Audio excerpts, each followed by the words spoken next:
A very happy and energetic day to all of you. मैं शिव पांडे आप सभी लोगों का अपने चैनल शिव पांडे नेटवर्क पे स्वागत करता हूँ। Atomic habits by James clear, this is a very powerful book. This book is talking about habits, tiny habits, जो आपको हेल्प करता है बैड हैबिट्स को गुड हैबिट्स में कन्वर्ट करने के लिए। अगर आप चाहते हो कि आप अपनी लाइफ में ट्रांसफॉर्मेशन लाओ, अगर आप चाहते हो अपनी लाइफ को प्रोडक्टिव बनाना, तो ये बुक आपके लिए बहुत काम की है, बहुत इंपॉर्टेंट बुक है।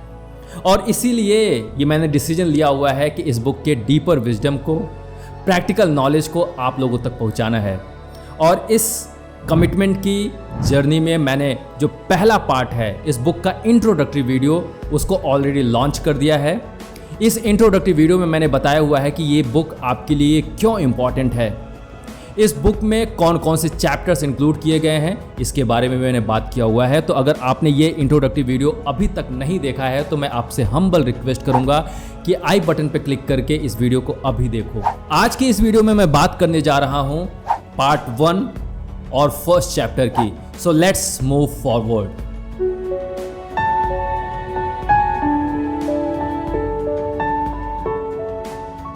So this is part 1, the fundamental why tiny changes make a big difference।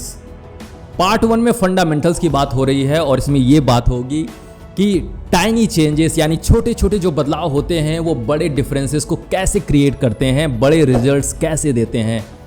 और इस पार्ट 1 में जिसमें केवल फंडामेंटल्स की बात होगी, इसमें 3 चैप्टर्स इंक्लूड किए गए हैं। So let's move on the first chapter and the first chapter name is the surprising power of atomic habits. Atomic habit का सरप्राइजिंग पावर। शुरुआत करते हैं एक बहुत ही पावरफुल स्टोरी से, and this story is related to British cyclist. British cyclist की ये पूरी स्टोरी आपको और मुझे डेफिनेटली बदल देगी। ये बताने के लिए काफ़ी है कि टाइनी चेंजेस, छोटे छोटे बदलाव बड़े रिजल्ट्स कैसे लाते हैं। ब्रिटिश साइकिलिस्ट जो टीम थी उसकी कहानी ऐसी है कि पिछले 100 सालों में उन्होंने एक ओलंपिक गोल्ड मेडल हासिल किया। एक ओलंपिक गोल्ड मेडल 1908 से लेके 2007 तक एक ओलंपिक गोल्ड मेडल हासिल किया। ब्रिटिश साइकिलिस्ट टीम, साइकिलिस्ट के स्पोर्ट्स में एक बहुत ही फेमस स्पोर्ट्स होता है जिसका नाम होता है टूर दी फ्रांस। टूर दी फ्रांस में ब्रिटिश साइकिलिस्ट टीम ने 110 साल में इस गेम को कभी भी नहीं जीता। तो आप समझ सकते हैं कि जो गवर्निंग बॉडी थी, राइट, जैसे हमारे इंडियन क्रिकेट टीम की गवर्निंग बॉडी है BCCI, उसी तरीके से ब्रिटिश साइकिलिस्ट टीम की जो गवर्निंग बॉडी थी ग्रेट ब्रिटेन में, उसने डिसाइड किया कि अब तो कुछ चेंज करना ही करना है। तो इसके लिए इन्होंने एक परफॉर्मेंस कोच को हायर किया 2003 में, और उस परफॉर्मेंस कोच का नाम था डेव ब्रेल्सफोर्ड। डेव ब्रेल्सफोर्ड को जब हायर किया गया तो इस टीम की जो कंडीशन थी ना, वो तो मैंने आपको बताया कितनी ज़्यादा बुरी थी। और इसमें एक सोने पे सुहागा और भी मैं बता देता हूं कि इस टीम की कंडीशन ऐसी थी कि यूके में जो बाइक मैन्युफैक्चरिंग कंपनी थी, फेमस बाइक मैन्युफैक्चरिंग कंपनी, उसने ये डिसाइड किया कि मैं अपनी बाइक को ब्रिटिश साइकिलिस्ट टीम को दूंगा ही नहीं, क्योंकि अगर ब्रिटिश साइकिलिस्ट टीम ने हमारी बाइक को इस्तेमाल किया तो हमारे सेल्स डाउन हो जाएंगे। आप समझ सकते हो ना, जब कोई भी टीम अच्छा परफॉर्म नहीं करती है, कोई भी व्यक्ति अच्छा परफॉर्म नहीं करता है, अपने जीवन में अच्छा नहीं करता है ना, तो उसके आसपास के सारे लोग उसको छोड़ देते हैं। लेकिन इस बात का ध्यान रखना कि अगर आपके अंदर चेंज लाने की हिम्मत है, अगर आपको ये पता है कि मैं बेहतर कर सकता हूं, अपने ऊपर विश्वास है, तो वो दिन जरूर से आता है। ब्रिटिश साइकिलिस्ट टीम के पास भी वो दिन आया। 2003 में ऑर्गेनाइजेशन ने डेव ब्रेल्सफोर्ड को हायर किया, और डेव ब्रेल्सफोर्ड ने सबसे पहले ये कहा कि मैं इस टीम को लगभग 5 साल के अंदर चेंज कर दूंगा और जो डिजायर्ड रिजल्ट्स हैं उसको भी दूंगा, लेकिन ये कंडीशन है कि मैं इस टीम के साथ केवल अपनी स्ट्रेटेजी को ही अप्लाई करूंगा, जो मेरी फिलॉसफी है उसी को ही अप्लाई करूंगा। अगर ये फ्रीडम मुझे मिलेगा तभी मैं इस टीम के साथ काम कर सकता हूं। ब्रिटिश साइकिलिस्ट टीम के ऑर्गेनाइजेशन ने इसको एक्सेप्ट किया और यहां से जर्नी स्टार्ट हो जाती है। ये स्टोरी पूरी बड़ी है और अगर मैं इस स्टोरी के बारे में एक एक करके चीज़ों को समझाऊंगा तो ये वीडियो भी लंबा बन जाएगा। अगर आप चाहते हैं इस स्टोरी को पूरा अच्छी तरीके से समझना तो मैं आपसे रिक्वेस्ट करूंगा कि इस वीडियो के डिस्क्रिप्शन में बुक का लिंक दिया हुआ है, आप बुक को परचेस कर सकते हैं और इस पूरी स्टोरी को आप समझ सकते हैं। और इसके अलावा अगर गूगल पे भी डेव ब्रेसफोर्ड के बारे में डालेंगे तो पूरी स्टोरी आप पढ़ सकते हैं, समझ सकते हैं। तो इस स्टोरी को मैं शॉर्ट में समझाने की कोशिश करूंगा। डेव ब्रेसफोर्ड को हायर किया गया। डेव ब्रेसफोर्ड ने ये डिसाइड किया कि मैं अपनी फिलॉसफी अप्लाई करूंगा। अब बात करते हैं जो आपके लिए और मेरे लिए भी इंपॉर्टेंट है, वो आखिर फिलॉसफी कौन सी है, वो स्ट्रेटेजी कौन सी है। और उस स्ट्रेटेजी का नाम है The aggregation of marginal gains। Yes, छोटे छोटे गेन्स को, छोटे छोटे लाभ को इकट्ठा करके जो रिजल्ट हासिल होगा वो रिजल्ट रिमार्केबल होगा, राइट। तो इसी को और समझाया है कि जो ये स्ट्रैटेजी है वो किस फिलॉसफी पे डिपेंड करती है। उस फिलॉसफी को बताया कि philosophy of searching for a tiny margin of improvement in everything you do. जो आप काम कर रहे हो, जो आपने गोल अचीव करने के लिए डिसाइड किया हुआ है, उस गोल को अचीव करने के लिए जितनी भी एक्शंस हैं उन सारे एक्शंस को कंपाइल करना और हर एक एक्शन में केवल और केवल 1% का इंप्रूवमेंट, और वो भी डेली बेसिस पे अगर आप करते हो तो आपको ह्यूज रिजल्ट मिलेगा, ह्यूज रिजल्ट, रिमार्केबल रिजल्ट मिलेगा। This is the philosophy that Dave is talking about, right. अब ये ब्रेसफोर्ड कहते हैं the whole principle came from the idea that if you broke down everything you could think of that goes into riding a bike and then improve it by 1%, you will get a significant increase when you put them all together। yes, बात वही है कि अगर आप bike sports में improvement लाना चाहते हैं, अच्छा परफॉर्मेंस देना चाहते हैं, तो बाइक स्पोर्ट्स में जितनी भी एक्टिविटीज़ हैं उनको ब्रेक डाउन करो और उसके ऊपर 1% इंप्रूवमेंट करो और उनको कंबाइन करो, रिजल्ट्स ऑटोमेटिकली आएगा। Results are bound to come. This is the great philosophy और इसी फिलॉसफी के ऊपर ये एटॉमिक हैबिट बुक लिखी गई है। अब बात करते हैं कि आखिर इस फिलॉसफी को कैसे अप्लाई किया डेव ने ब्रिटिश साइकिलिंग टीम के साथ। तो इसमें बहुत सारी बातें हैं, लगभग 100 से ज़्यादा एरिया को इन्होंने आइडेंटिफाई किया और उन एरियाज़ में 1% इम्प्रूवमेंट किया। तो मैं कुछ एरियाज़ के बारे में नाम लेता हूँ और यहाँ पे आप देखेंगे इसमें, इस बुक में भी ये सब सारी चीज़ें बताई गई है। क्या है area? They redesign the bike seats to make them more comfortable. Yes, उन्होंने बाइक के सीट को अर्गोनॉमिकली रीडिजाइन किया जिससे जो बाइकर्स थे, जो साइकिलिस्ट थे, उनके लिए कंफर्टेबल हो। फिर उसके बाद उन्होंने rubbed alcohol on the tyres, तो टायर्स की रीडिजाइन की और उसके ऊपर अल्कोहल को रब किया जिससे ग्रिप अच्छी तरीके से बने। फिर उसके बाद they asked riders to wear electrically heated over shorts to maintain ideal muscle temperature. जो फैब्रिक थे, जो कपड़े थे, वो इलेक्ट्रिकली हीटेड थे जिससे उनके मसल्स प्रॉपरली हीटेड हो, टेम्परेचर मेंटेन हो, राइट। फिर उसके बाद उन्होंने यूज किया biofeedback sensors to monitor how each athlete responded to a particular workout. जो वर्कआउट है उसमें वो कैसा परफॉर्म कर रहे हैं, जो साइकिलिस्ट हैं, उसके लिए उन्होंने बायो फीडबैक सेंसर अप्लाई किया। तो हर एक वर्कआउट का उन्हें रिजल्ट्स मिलता था और हर एक वर्कआउट को एज पर द एथलीट वो चेंज करते थे, right. The team tested various fabrics in a wind tunnel and had their outdoors riders switch to indoor racing suit. तो डिफरेंट फैब्रिक्स का, डिफरेंट सूट्स का इस्तेमाल किया।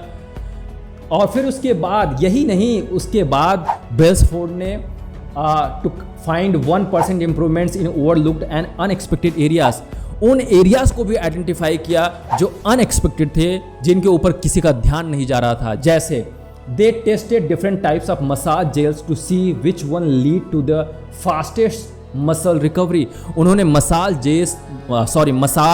जेल्स के ऊपर रिसर्च किया, आइडेंटिफाई किया कि कौन सा ऐसा मसाज जेल होगा जो एथलीट की फास्ट रिकवरी करे।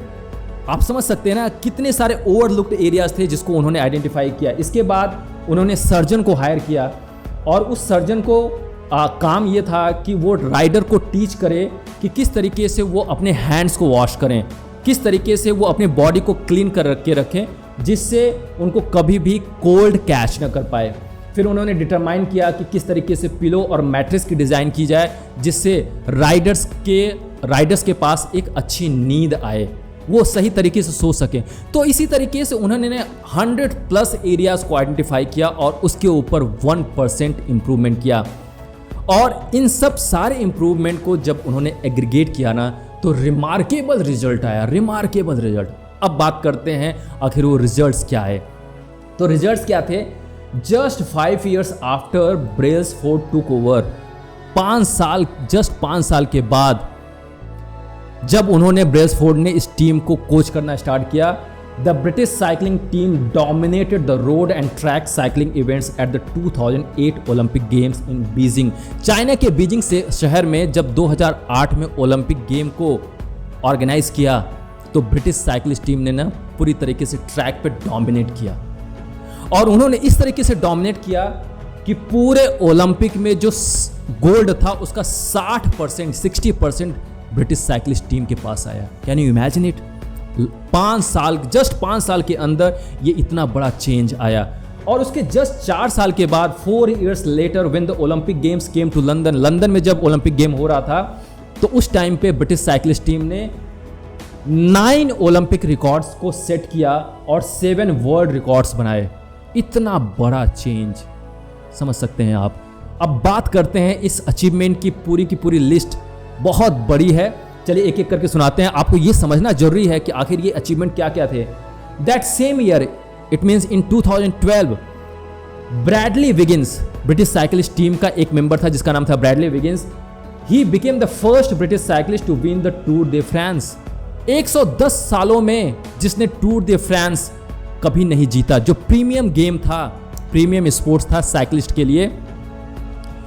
2012 में ब्रैडली विगिंस ने इस मैच में जीत हासिल की।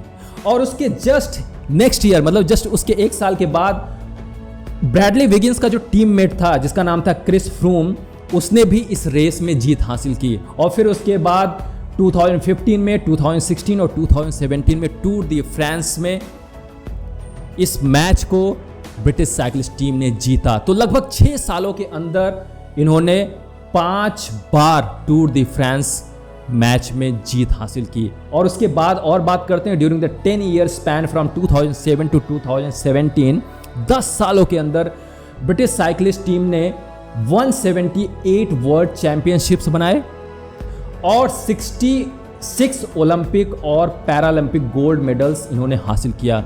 और इन 10 सालों के अंदर, लगभग 6 साल के अंदर, 5 टूर द फ्रांस विक्ट्रीज इन्होंने हासिल की। 5 बार टूर द फ्रांस मैच को इन्होंने जीता, राइट। और इतना बड़ा ये रिगार्डेड सक्सेस था, what is widely regarded as the most successful run in this cycling history. पूरी साइकिलिंग हिस्ट्री में, साइकिलिंग के इतिहास में ये सबसे सफल दौर था ब्रिटिश साइकिलिंग टीम का। आप समझ सकते हो। तो आखिर ऐसा क्या हुआ, ये हमारे दिमाग पे ये चोट देने वाली बात है, ये सोचने वाली बात है कि आखिर ऐसा चेंज कैसे हुआ कि जो ब्रिटिश साइकिलिंग टीम 100 सालों के अंदर केवल 1 ओलंपिक गोल्ड मेडल हासिल किया, 110 सालों में उन्होंने कभी भी टूर द फ्रांस मैच को जीता नहीं, उस टीम ने 10 सालों के अंदर इतना बड़ा चेंज ला दिया। What was the reason? The reason is these tiny changes. The aggregation of marginal gains, 1% of daily improvement, the compounding power of 1% daily improvement. Because of this great change, this great results happened. ये story बहुत ही powerful है। ये story बताती है कि किस तरीके से हम छोटे छोटे बदलाव लाकर अपने हर एक एरिया में एक बहुत बड़ा रिजल्ट ला सकते हैं। अब बात करते हैं नेक्स्ट सेक्शन में, why small habits make a big difference. तो आपको इस स्टोरी से तो ये तो समझ में आ गया कि छोटे छोटे जो हैबिट्स हैं, छोटे छोटे बदलाव हैं, वो बड़े रिजल्ट्स ला देते हैं। ये एक केस स्टडी है। अब समझते हैं कि आखिर ऐसा कैसे हो जाता है। तो इसके पीछे एक मैथ है। Here is how the math works out. If you can get 1% better each day for 1 year, you will end up 37 times better by the time you are done. Yes, ये मैथ है और math यही कहता है, ये ध्यान से देखिए, 1% better every day for 1 year, 1.01 to the power 365. 0.01 that is the 1% improvement. और ये 365 डेली अगर आप करते हो तो आप जो अभी थे उसका 37 टाइम्स इंप्रूव कर जाओगे। मैं अगर X पोजीशन पे हूं तो 37x इंप्रूवमेंट मेरे अंदर नजर आएगा अगर आप डेली 1% इंप्रूवमेंट करते हो।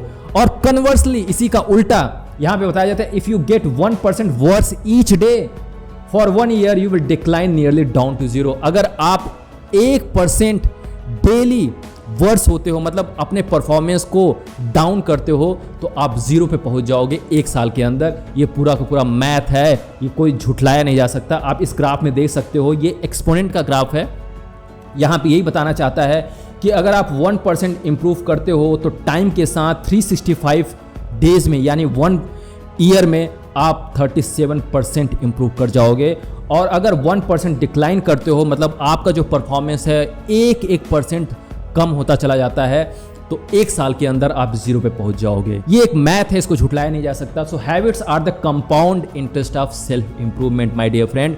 ये कंपाउंड इंटरेस्ट की तरह काम करता है। जेम्स यहाँ पे बताने की कोशिश करते हैं कि जो unfortunately the slow pace of transformation also make it easy to let a bad habit slide.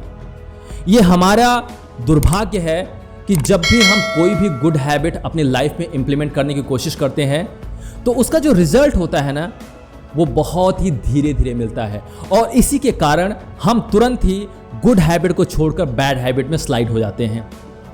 जैसे आपने एक्सरसाइज करने के लिए ठाना, आपने डिसाइड किया कि मैं अपनी बॉडी को हेल्दी बनाऊंगा। आपने 1 हफ्ते किया, 2 हफ्ते किया और आपको अब रिजल्ट दिखाई नहीं दे रहा है, आपको कोई चेंज नजर नहीं आ रहा है। तुरंत ही आप उस गुड हैबिट को ड्रॉप कर देते हो, छोड़ देते हो और बैड हैबिट में स्लाइड कर जाते हो। इसीलिए ये कहा जा रहा है कि जो भी आपने गुड हैबिट डेवलप करना शुरू किया है उसको आपको लॉन्ग टर्म पे लेकर जाना है without focusing on result. That's it doesn't matter how successful और unsuccessful you are right now, what matters is whether your habits are putting you on the path towards success. You should be far more concerned with your current trajectory than with your current results. My dear friend, आप अभी के time पे successful हो या unsuccessful हो, it doesn't matter. जो important है वो है आपकी करंट ट्रेजेक्ट्री। आप किस रास्ते पे आगे बढ़ रहे हो और डेली उस रास्ते पे आगे बढ़ रहे हो, ये आपको समझना है। अगर ट्रेजेक्ट्री बैड हैबिट की है तो आप डेफिनेटली अभी के टाइम पे सक्सेसफुल हो, आप तुरंत ही अनसक्सेसफुल हो जाओगे 1 साल के अंदर, 2 साल के अंदर। और अगर आपकी ट्रेजेक्ट्री गुड हैबिट्स की है तो इस टाइम पे अगर आप अनसक्सेसफुल भी हो और आपने अपने कमिटमेंट के सहारे इस ट्रेजेक्ट्री पे आगे बढ़ते चले गए, तो आगे आने वाले 1 साल के अंदर, 2 साल के अंदर आप सक्सेसफुल हो सकते हो। This is the power of atomic habits, right. Your outcomes are a lagging measure of your habits. जो आपका आउटकम होता है ना, वो आपके लैगिंग मेजर्स होते हैं। लैगिंग मेजर्स का मतलब क्या होता है? जो पास्ट में आपने काम किया हुआ है उन सब सारी चीज़ों को कंबाइंड करके आज के दिन पे आपको रिजल्ट मिल रहा है, that is in the form of outcome.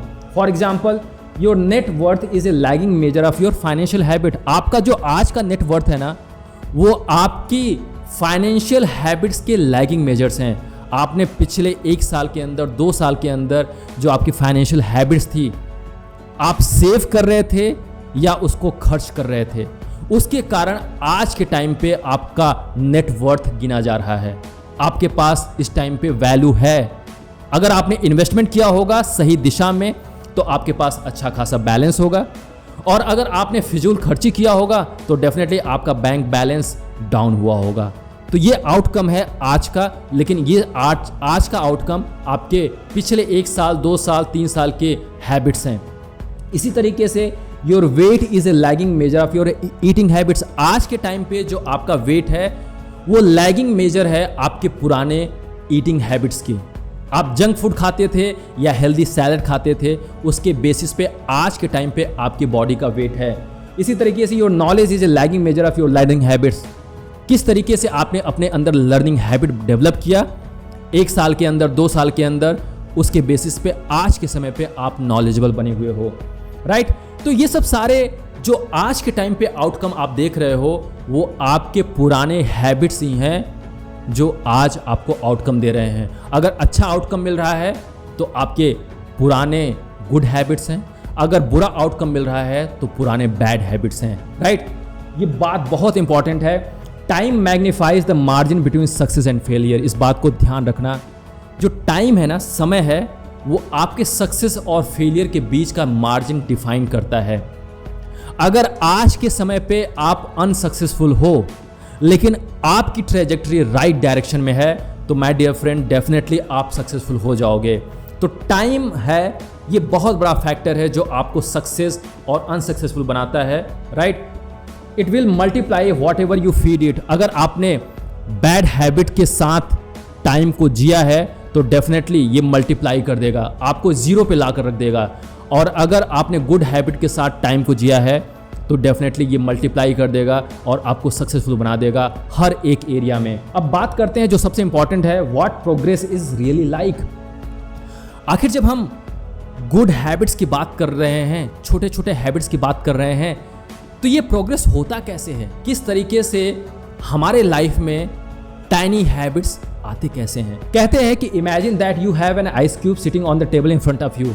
एक आइस क्यूब है और रूम में, जिस रूम में आप बैठे हुए हो वहां पे एक टेबल रखा हुआ है, वो आइस क्यूब उस टेबल के ऊपर रखा है। अब रूम का जो टेम्परेचर है वो अभी 25 डिग्री है। अब रूम का टेम्परेचर धीरे धीरे बढ़ रहा है 25 से 26, लेकिन इस टेम्परेचर में आइस पे कोई चेंज नहीं आया। 27 आइस में कोई चेंज नहीं आया, आइस क्यूब अभी तक बना हुआ है। 27 से 28 नो चेंज, 29, 30, 31, और जैसे ही 32 डिग्री का टेम्परेचर होता है रूम में, आइस पूरी तरीके से पिघल जाता है, मेल्ट हो जाता है। तो आपने देखा ये जो चेंज हो रहा था, टेम्परेचर चेंज हो रहा था, लेकिन रिजल्ट्स दिखाई नहीं दे रहे थे, रिजल्ट्स दिखाई नहीं दे रहे थे। उसी तरीके से हमारी हैबिट भी है। ये जो टेम्परेचर चेंज हो रहा था ये एक्चुअली में उस आइस के अंदर एक लेटेंट पोटेंशियल के फॉर्म में डेवलप होता चला जा रहा था। मतलब कोई भी टेम्परेचर चेंज खराब नहीं हो रहा था, जाया नहीं जा रहा था, वो एक्चुअली में इस्तेमाल होने जा रहा था उस आइस को मेल्ट करने में। लेकिन बस एक ब्रेक थ्रू का इंतजार था। 32 डिग्री सेंटीग्रेड तक जैसे ही पहुंचा वो आइस मेल्ट कर गया। लेकिन इस 32 डिग्री सेंटीग्रेड तक पहुंचने के लिए क्या वो जो 25 से 26 और 26 से लेकर 32 डिग्री सेंटीग्रेड तक टेम्परेचर जो चेंज हुआ है उसकी कोई वैल्यू नहीं है? वैल्यू है। ये उस आइस के अंदर एक लेटेंट पोटेंशियल के रूप में डेवलप हो गया, स्टोर हो गया, और जैसे ही 32 डिग्री सेंटीग्रेड का टेम्परेचर हुआ, एक ब्रेक थ्रू हुआ और आइस पूरी तरीके से मेल्ट हो गई। माय डियर फ्रेंड, इस स्टोरी से यही बात समझाने की कोशिश जेम्स क्लियर कर रहे हैं कि breakthrough moments are often the result of many previous actions. Temperature, previous जो टेम्परेचर थे उसका रिजल्ट था, which build up the potential required to unleash a major change. Major change क्या हुआ? आइस मेल्ट हो गई पानी में। तो ये मेजर चेंज था, लेकिन इस मेजर चेंज को लाने के लिए जो प्रीवियस एक्शंस थे, प्रीवियस टेम्परेचर्स थे, उनका बहुत बड़ा योगदान है, क्योंकि वो पूरी तरीके से एक लेटेंट पोटेंशियल के रूप में स्टोर हो जाता है, और जब ब्रेक थ्रू आता है तो रिजल्ट्स अपने आप आ जाते हैं। इसका एक सबसे बड़ा उदाहरण है बैम्बू। जो बांस होता है ना, उसको अगर आपने ध्यान से देखा हो तो ये रिसर्च बताता है कि 5 साल तक ये बैम्बू रूट के स्ट्रॉन्ग रूट सिस्टम को डेवलप करता है जमीन के अंदर, धरती के अंदर, और जैसे ही वो फूटता है 6 हफ्ते के अंदर वो 90 फीट ऊपर चला जाता है। ये पावर है लेटेंट पोटेंशियल का। Similarly habits often appear to make no difference until you cross a critical threshold and unlock a new level of performance. इसी तरीके से जो छोटे छोटे हैबिट्स होते हैं वो हमें लगता है कि रिजल्ट्स नहीं दे रहे हैं, लेकिन अगर आप लगातार इसके ऊपर काम करते रहो, लगातार अपने हैबिट्स को अप्लाई करते रहो, तो जैसे ही वो ब्रेक थ्रू मोमेंट आएगा आपको रिजल्ट्स मिलेगा। अब हम आगे बात करते हैं। It's a hallmark of any compounding process the most powerful outcomes are delayed. ये कंपाउंडिंग प्रोसेस का एक कैरेक्टर है, हॉल मार्क कैरेक्टर है, कि जो पावरफुल आउटकम्स होते हैं ना, जो पावरफुल रिजल्ट्स होते हैं ना, वो देर से आते हैं, ये देर से आते हैं। This is the power of compounding process. तो अगर आप पावरफुल रिजल्ट्स लेना चाहते हैं, उसमें इंटरेस्टेड हैं माय डियर फ्रेंड्स, तो आपको पेशेंस रखना पड़ेगा, कंपाउंडिंग के ऊपर आपको फोकस करना पड़ेगा, डेली 1% इंप्रूवमेंट लेना पड़ेगा, अपने रूट के सिस्टम को बस स्ट्रांग करते रहो और ब्रेक थ्रू मोमेंट का इंतजार करते रहो, लेटेंट पोटेंशियल को डेवलप करते रहो। जैसे ही वो मोमेंट आएगा एक बिग रिजल्ट्स ऑटोमेटिकली देगा, ओवरनाइट सक्सेस मिल जाएगी आपको, जिसके बारे में दुनिया बात करती है कि देखो इस बंदे ने ओवरनाइट सक्सेस पा लिया। लेकिन उसको ये पता नहीं होता है कि वो व्यक्ति पिछले 10 सालों से, 20 सालों से, 30 सालों से कैसे अपने रूट को स्ट्रांग कर रहा था। This is the power of atomic habits. This is one of the core reasons why it is so hard to build habits that last. यही एक रीजन होता है कि हम अपने पॉजिटिव हैबिट्स को, गुड हैबिट्स को लंबे समय तक लेकर नहीं जा पाते हैं, क्योंकि रिजल्ट्स नहीं दिखाई देते हैं, क्योंकि हम ब्रेक थ्रू मोमेंट तक हम वेट नहीं कर पाते हैं, हम अपने लेटेंट पोटेंशियल को देख नहीं पाते हैं, और इसीलिए जो गुड हैबिट होती है ना, उसको हम लंबे समय तक आगे लेकर नहीं जा पाते हैं। But in order to make a meaningful difference, habit needs to persist long enough to break through this plateau, और उस प्लेट्यू का नाम दिया है प्लेट्यू ऑफ लेटेंट पोटेंशियल। अगर आपको ब्रेक थ्रू रिजल्ट्स चाहिए माय डियर फ्रेंड, तो आपको लगातार गुड हैबिट्स को परसिस्टेंटली डेवलप करना पड़ेगा, डेली इंप्रूवमेंट करना पड़ेगा, और उस प्लेट्यू तक पहुंचना पड़ेगा जिसका नाम है plateau of latent potential, right. अब इसके बारे में हम समझते हैं। When you finally break through the plateau of latent potential, people will call it an overnight success. मैंने वही कहा ना, लेटेंट पोटेंशियल।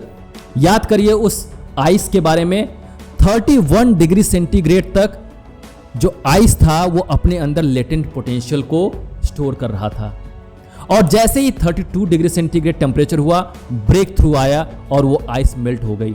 तो अगर हम लेटेंट पोटेंशियल को स्टोर करते हैं, that is the plateau of latent potential, build करते रहते हैं, और ब्रेक थ्रू मोमेंट तक हम जैसे पहुंचते हैं, उसके बाद रिजल्ट्स ऑटोमेटिकली आ जाते हैं। The plateau of latent potential, इसके बारे में ग्राफ के थ्रू समझाने की कोशिश करते हैं। ध्यान से समझिए, ये जो वाई एक्सिस है रिजल्ट्स का है, एक्स एक्सिस टाइम का है।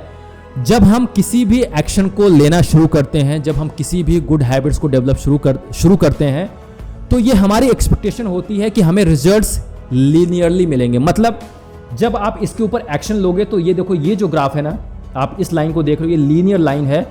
हमें ये लगता है कि हमें इमीडिएटली हमारे एक्शन के प्रोपोर्शनेट में रिजल्ट्स मिलना शुरू हो जाएगा, बट इन रियलिटी ऐसा नहीं होता है।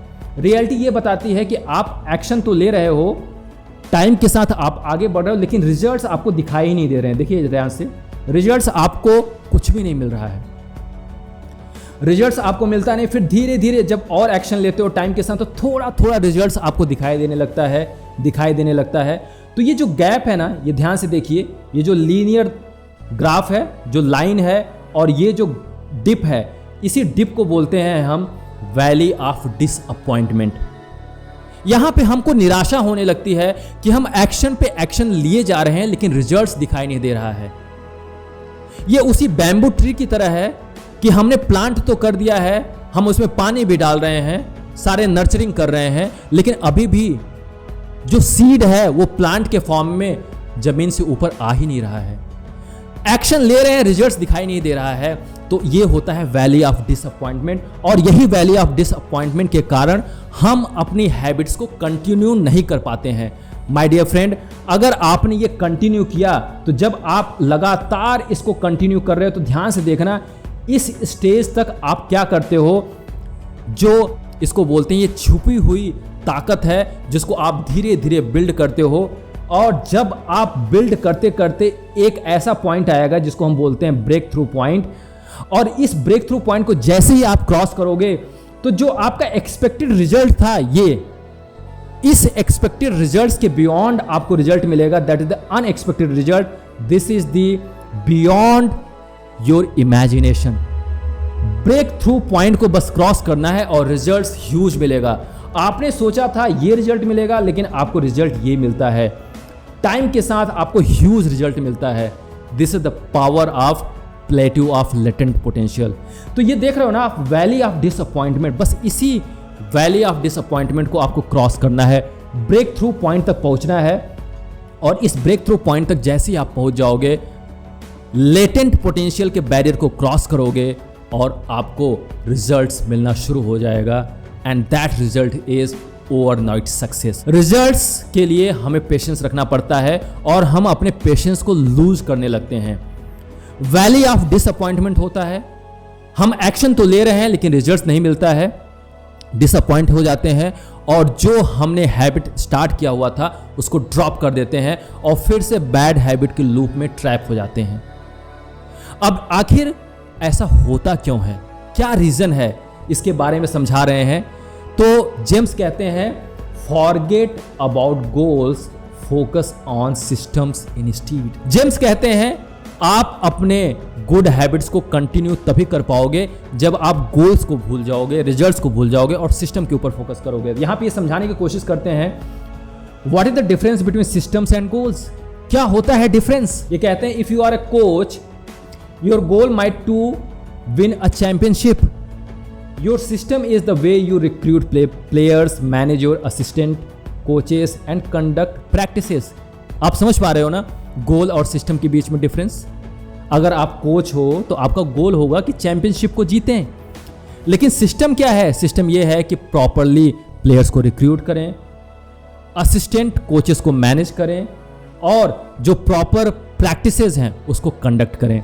अगर आप इसी तरीके से एक एंटरप्रेन्योर हो, बनना चाहते हो, तो आपका गोल क्या होगा, टू बिल्ड $1 मिलियन बिजनेस, ये आपका गोल है। लेकिन सिस्टम क्या कहता है, सिस्टम होना चाहिए is how you test product ideas, hire your employees and run marketing campaigns। ये छोटे छोटे जो प्रोसेसेस होते हैं इनको मिलाकर ही सिस्टम बोला जाता है और यही सिस्टम्स अगर आप इनके ऊपर वर्क करते हो प्रॉपरली तो यही आपको आपके गोल से मिलवाते हैं। आपने गोल बना दिया और गोल बनाने के बाद आप अपने सिस्टम को बिल्ड कर लो और सिस्टम के ऊपर बस केवल फोकस करो। हर एक सिस्टम में जो छोटे छोटे प्रोसेसेस हैं बस उनके ऊपर वर्क करना शुरू करो, उनके ऊपर इंप्रूवमेंट लाओ, जो गोल है वो ऑटोमेटिकली अचीव हो जाएगा। अब बात करते हैं इस पूरे चैप्टर की समरी की। समरी है habits are the compound interest of self improvement, getting 1% better every day counts for a lot in the long run. My dear friend, ये जो हैबिट है ना ये सेल्फ इंप्रूवमेंट का कंपाउंड इंटरेस्ट है। 1% अगर आप डेली अपने आप को इंप्रूव करते हो आप लॉन्ग रन में बहुत ज़्यादा इंप्रूव कर जाओगे। Habits are a double edge sword, they can work for you और against you, which is why understanding the details are essential. दो धारी तलवार की तरह होते हैं हैबिट्स। अगर आपने बैड हैबिट को डेवलप किया तो वो आपकी लाइफ को पूरी तरह से डिस्ट्रॉय कर देंगे, गुड हैबिट्स को डेवलप किया तो लाइफ को बिल्ड करेंगे। Small changes often appear to make no difference until you cross a critical threshold. मैंने आपको पहले ही बताया था कि जो स्मॉल चेंजेस होते हैं उनका रिजल्ट्स दिखाई नहीं देता है जब तक वो क्रिटिकल थ्रेशोल्ड ना आ जाए। The most powerful outcomes of any compounding process are delayed. इस बात का ध्यान रखिएगा, कोई भी कंपाउंडिंग प्रोसेस है उसका जो रिजल्ट आता है वो हमेशा ही लेट आता है, लेकिन वो रिजल्ट ब्रेक थ्रू होगा, वो रिजल्ट बहुत बड़ा आता है। You need to be patient, आपको बस धैर्यवान बनना है, धीरज रखना है। An atomic habit is a little habit that is part of a larger system. इसीलिए बात कर रहे हैं कि एटॉमिक हैबिट का मतलब एक सिंगल हैबिट नहीं है, ये एक लार्जर सिस्टम का पार्ट है। Just as atoms are the building blocks of molecules, atomic habits are the building blocks of remarkable results. ये छोटे छोटे जो हैबिट्स हैं जिनका नाम दिया गया है एटॉमिक हैबिट, ये रिमार्केबल रिजल्ट्स के लिए रिस्पॉन्सिबल होते हैं, ये पूरे सिस्टम का पार्ट होता है। If you want better results, then forget about setting goals. Focus on your system instead. अगर आप better results चाहते हैं तो goals को भूल जाओ, goals को बस बनाओ और उसके बेसिस पे सिस्टम को डेवलप करो और सिस्टम के ऊपर पूरा फोकस करो, सिस्टम को डेली 1% इम्प्रूव करो। Goals are bound to happen, results are bound to come. Automatically सारे रिजल्ट्स आएंगे और ये आपके लिए अनइमेजिनेबल होगा। यहाँ पे एक लास्ट में कोट दिया गया है, you don't rise to the level of your goals, you fall to the level of your systems. मैं अपने व्यूअर से जानना चाहता हूँ, मैं उनसे रिक्वेस्ट करता हूँ कि आप कमेंट बॉक्स में इस कोट की जो मीनिंग है, जो रियल मीनिंग है, उसको आप ज़रूर से शेयर करें, जिससे लोगों को समझ में आएगा कि आखिर ये पावरफुल कोट क्यों मेंशन किया गया है। तो इस तरीके से मैंने इस बुक का जो फर्स्ट पार्ट और उस फर्स्ट पार्ट के फर्स्ट चैप्टर को कवर किया, the surprising power of atomic habits. I am sure कि ये चैप्टर आपके माइंड को पूरी तरीके से ओपन करेगा, आपको ये बताएगा कि किस तरीके से आप अपने लाइफ में गुड हैबिट्स को डेवलप करके कंपाउंडिंग अप्लाई करके 1 साल के अंदर आप 37% इंप्रूव कर सकते हो। लेकिन अगर इसी गुड हैबिट को बैड हैबिट में कन्वर्ट कर लिया तो आप 0 तक पहुंच सकते हो। ये भी आपके लिए सोचना इंपॉर्टेंट है। किस तरीके से हम अपनी गुड हैबिट्स को कंटिन्यू नहीं कर पाते हैं, ये भी आपको रीजन मैंने बताया। Value of disappointment, plateau of latent potential, इसको आपको समझना है क्योंकि यही आपको ब्रेक थ्रू देता है। इस चैप्टर में मैंने आपको डेव बेल्सफोर्ड की वो स्टोरी बताई जिसने एग्रीगेशन ऑफ मार्जिनल गेन्स के बारे में अप्लाई किया, इस फिलॉसफी को अप्लाई किया और इसी फिलॉसफी के ऊपर ये पूरी एटॉमिक हैबिट्स की बुक है। तो आप छोटी छोटी हैबिट्स को अप्लाई करके अपने लाइफ को पूरी तरीके से इंप्रूव कर सकते हो माय डियर फ्रेंड। मुझे पूरा भरोसा है कि इस चैप्टर से आपको बहुत ज़्यादा फायदा होगा। इस चैप्टर ने आपके दिमाग को खोला होगा। आप किस तरीके से पेशेंटली कंपाउंडिंग का इस्तेमाल करके अपनी लाइफ में एटॉमिक हैबिट ला सकते हो और अपनी लाइफ को चेंज कर सकते हो। अगर ये चैप्टर, ये वीडियो आपको इंस्पायर किया हो, आपको लगता हो कि इस वीडियो से आपको वाकई में प्रैक्टिकल नॉलेज मिला है, तो इस नॉलेज को अपनी लाइफ में इम्प्लीमेंट करो और इस नॉलेज को दूसरों के साथ भी शेयर करो। अगर आपको लगता है कि ये एफर्ट आपके लिए बेनिफिशियल है तो छोटा सा रिक्वेस्ट, चैनल को अभी सब्सक्राइब कर लो, बेल आइकन को हिट करो जिससे आने वाला कोई वीडियो आपसे मिस ना होने पाए। एटॉमिक हैबिट का ये बुक आपके लिए लाइफ ट्रांसफॉर्मेशनल है। मैं आने वाले वीडियो में फिर से नेक्स्ट चैप्टर लेकर आने जा रहा हूँ। तब तक आप इस चैप्टर के हर एक नॉलेज को अपनी लाइफ में अप्लाई करते रहो, सीखते रहो और आगे बढ़ते रहो। मिलते हैं अगले वीडियो में। Till then keep learning and keep ignited yourself.